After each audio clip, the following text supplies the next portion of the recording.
Hello everyone, welcome to our video presentation. This presentation is all about inspection. In this,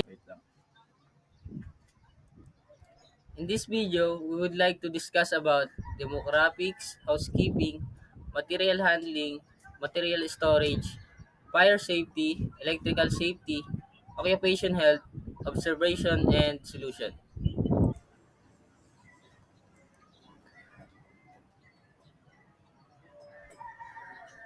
Food Park. This located in Barangay 330, Tansa 13 Martires Road, Cavite 4108. Paradahan Food Park is the newest landmark in Paradahan, opening in early September, offering great quality food from many different food stalls located in one of the most aesthetic food parks you may ever see. Our first topic is about demographics, the number of population and by age and gender group. The maximum capacity is good around 50 to 80 persons and it depends on special events and the number of worker is 32 persons. Most of the customers are students and late night workers. 28 years old below are the most customer in food park and few are 29 above. Our second topic is about housekeeping.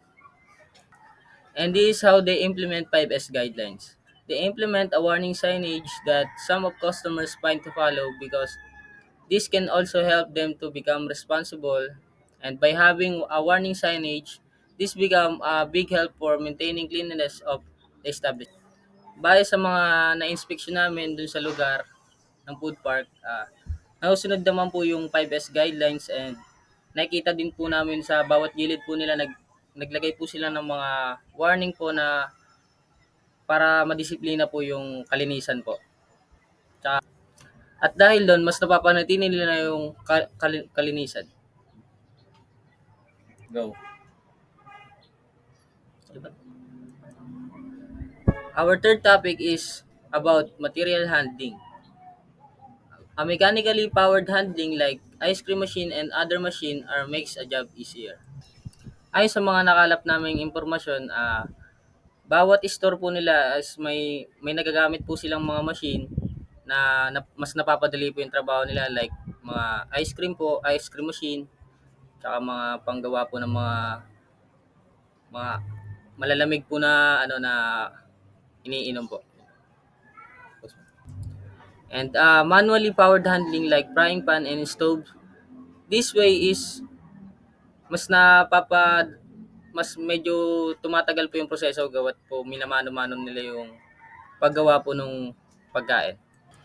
Ang pinagkaiba po nung dalawa is yung manually po, mas napapatagal po yung oras nila sa pagtatrabaho po. Then yung sa mechanically po, mas napapagaan po nila yung trabaho at bumibilis po yung paggawa nila ng mga pagkain po.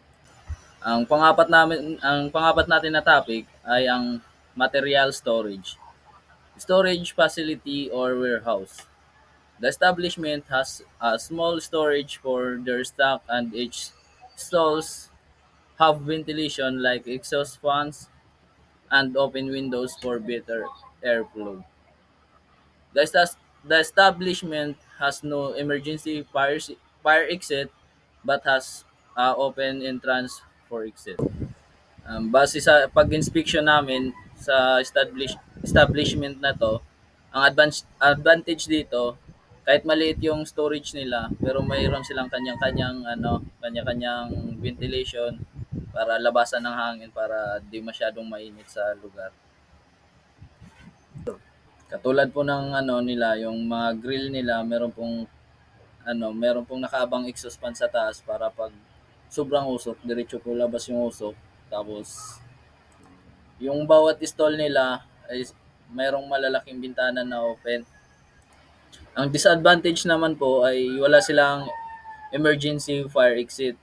Pero in case naman po na magkaroon ng sunog, mabilis po makalabas kasi open area po yung lugar nila. At ang panlima naming i-discuss ay tungkol sa fire safety. The establishment also has fire safety equipment such as fire alarm, fire extinguisher, and smoke alarm. They use this fire safety equipment to prevent the fire accident and secure safety, just in case of emergency. To reduce risk of fire-related facilities, there is no training program for fire safety in their place because only the employee knows how to use it. Fire safety is everyone's responsibility. Stay vigilant, be prepared, and act quickly in the event of fire. Sa pag-inspection naman namin, nakita namin yung ano nila tungkol sa fire safety. Meron sila dong ano, fire alarm na nagagamit naman kung in case na may sunog. Tsaka meron po silang extinguisher and smoke alarm. Napansin po din namin na ano, meron silang sapat na kagamitan para sa in case of fire accident. Di agad lalala yung sunog kasi kaya nilang masolusyonan agad kasi meron silang sapat na kagamitan. At dahil po doon, nape-prevent po nila na yung mga magkaroon ng injury sa aksidente kagaya ng sunog. At saka yung mga tauhan nila doon ay wala naman pong training program tungkol sa safety o sa fire safety. Pero alam naman po nila na ano, kung paano gamitin yung mga proper sa paggamit ng ano, puso. At napansin po namin na responsable sila at may alam kung paano gumamit ng fire safety equipment. Sa fire alarm naman po, yan po siya ay nakaka-detect agad ng ano ng sunog. Tumutunog po siya ng malakas para maging alerto yung mga customer tsaka yung empleyado.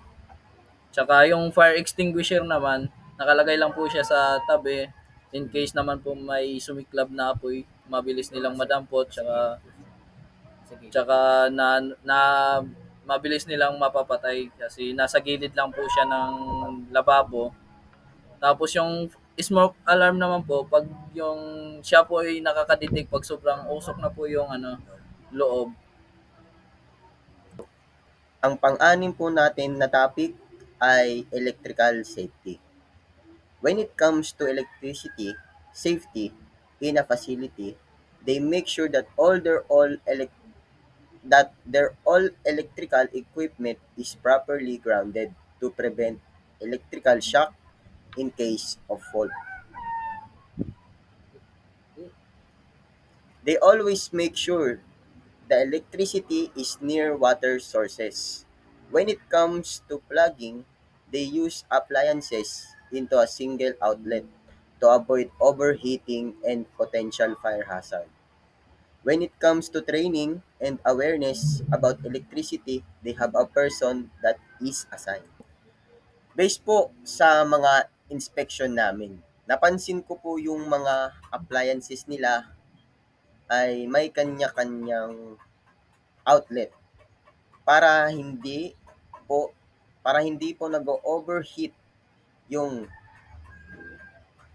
saksakan nila. Bukod po doon, yung mga wirings nila ay malayo sa mga water areas para po mas safe po yung mga customer. Pagdating naman po sa training at awareness nila sa electricity, is may person na po doon na nakatoka dahil sila po yung mas nakakaalam tungkol sa electrical safety. And for occupational health, when it talks about the common health problem workers in a facility, they have a problems to their work hours because of daily adjusting work of life balance. And also, they experience lack of sleep that lead to sickness problem. And for medical issues, each worker has insurance for health safety that worth 15,000 pesos each for their medical expenses. Yun naman po sa occupational health ng bawat employees. May mga iba pong employees na nakakaranas ng kulang sa tulog or lack of sleep na nagdadahilan po ng pagkakasakit nila at minsan na uwi po sa pagka-absent na nangyayari po is kung kinukulang sila ng tauhan sa bawat stalls ng Paradahan Food Park. So, just in case na may nangyayaring hindi maganda or problema sa mga employees, meron silang nakalaan na insurance for health safety at medical expenses nila. Then, ito ay nagkakahalaga ng worth 15,000 pesos each for their medical expenses. So, ito ay isang magandang balita para sa ibang workers ng isang Paralan Food Park kasi nakakatulong to sa kanila dahil ito rin ang nagbibigay din ng dahilan para may panggastos sila sa mga medical expenses nila. So, tama rin na magkaroon sila ng insurance ang bawat employees kasi ito rin yung nakakatulong na just in case na may emergency, meron silang magagastos na pera o may pagkukuwanan para sa pang-hospital nila o pagkapagamot sa sarili. Yun lang. At doon naman po sa pabago-bagong schedule nila, ito rin po ay pinagmumulan din ng hindi maayos na o result ng kanilang trabaho. So, dahil sa pabago-bagong schedule, may mga times din po na nahihirapan sila mag-adjust sa oras ng kanilang tulog kasi ang trabaho po nila doon is pag umaga is 10 to 10, then pag mga panggabi naman is 12 hanggang 12 naman ng tanghali. So dahil sa pabago-bago ding schedule ng kanilang pasok, ito rin naglilid din sa lack of sleep. So ito rin ay may isang mabigat na problema para sa mga employees dahil hindi nila na mabalance ang kanilang enough sleep na kailangan ng katawan nila para sa pang-araw-araw nilang trabaho. Then dahil doon is nasasakop na ng buong schedule nila sa trabaho ang kanilang pahinga. So hindi sila nagkakaroon ng enough rest para just in case na may trabaho silang tuloy-tuloy ang oras, kailangan din nila ng pahinga, then maayos na schedule para may maayos din silang tulog. And the last topic that we initiate in our inspection is observation and solution. And for the observation that we initiate in Paradan Food Park, we get to see some pros and cons of the establishment that catch our eyes. They lack of health and safety protocols. Based on our inspection, we notice some pros and cons of each area. And the first is the lack of PPE is personal protection equipment. And for serving food, they don't use hand gloves and hairnet, but they using apron instead of a complete uniform. And for the advantages of their facility is that they have a many ventilated areas that will have in case of fire accident, and this will be helpful to avoid fatalities or injuries that can have if this happen. At gaya na nakita namin sa inspection namin sa Paradan Food Park, meron kaming mga nakitang advantages at disadvantages ng buong establishment. At una doon ang PPE or lack of personal protection equipment. At para doon sa pagsiserve nila ng pagkain, may mga nakita kaming employees na hindi masyadong magamit ng hand gloves at hairnet na sa tingin ko ay hindi very hygienic para sa pagsiserve nila ng pagkain. Pero sa the way naman na nakita ko is hindi naman sila hand to hands kumahawak directly sa pagkain. Kumbaga, may mga lagay naman din, naiiwasan naman din. Pero sa tingin ko, mas maigi pa rin na gumamit sila ng mga na hand gloves at hairnet kasi di rin maiiwasan yung mga pagkalak din ng baka din makapagpasa din ng bacteria din sa mismong pagkain. Then may mga times din na maiwasan din yung complaining ng mga customer just in case na may makita silang di kaaya-aya sa kanilang pagkain. Then, as for the advantages naman nila is sa laki ng kanilang area. So, ito rin ay magandang epekto rin sa kanilang establishment kasi nagbibigay din ito ng magandang space at maliwalas na kapaligiran dahil sa second floor nila na pwedeng pagtambay ng mga customers ay merong malaking ventilation o bintana na nakapalibot dito. So, ito ay isang good sign para mas mapaganda o maging aliwasang buong area. So, I think na dito basta-basta maging sagabal at also pala sa kanilang fire safety equipment, hindi sila nagkulang kasi ito rin ay meron silang fire extinguisher, smoke alarm, and fire alarm kasi ito rin ay magagamit para magbigay din ng warning just in case na merong mangyaring aksidente sa mismong establishment sa oras na yon. And for the last, we would like to say that na I hope na marami kayo natutunan at nagpapasalamat din pala kami sa Paradan Food Park kasi bigyan kami ng permission na mag-inspection sa kanilang establishment at marami din kaming natutunan about sa kanilang mga facilities and safety equipment, PPEs and other things. So we would like to thank everyone na nakapanood nito and God bless and thank you all.